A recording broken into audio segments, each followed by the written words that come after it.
Pumayag. Pumayag na ano? Ba't hindi ka nagtawag sa loob ng bahay? Nandun si Masong. Nahihiya kasi ako, Ruby.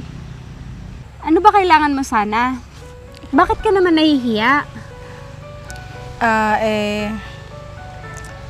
Sabihin mo na, baka sakaling makatulong kami. Ruby, baka kasi pag nagsabi ako sa pinsan kong si Masong, hindi siya pumayag. Pumayag na ano? Ano kasi, yung kotse namin, magpapatulong sana ako na madala sa paggawaan. Ganun ba? Hindi mo ba kayang i-drive?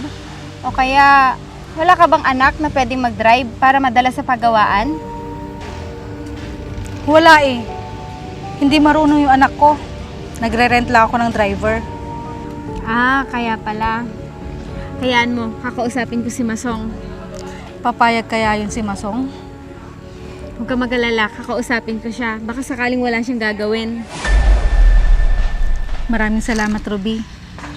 Tara na sa bahay para makausap natin si Masong. Sige.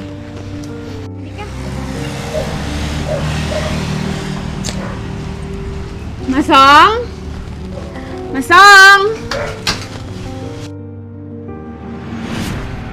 Pasok ka. Mahal? Mahal? At nagpunta pa talaga dito ang babaeng to. Ang kapal talaga ng mukha mo, Mitch.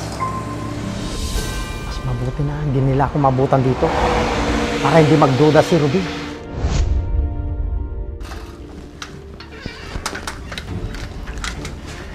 Ako, paano ba yan, Mitch? Wala naman si Masong. Hindi ko alam kung saan nagpunta. Wala naman siyang sinasabi na pupuntahan niya. Hayaan mo, Ruby. Babalik na lang ako sa ibang araw. O sige na, alis na ako. Sige, mag-iingat ka.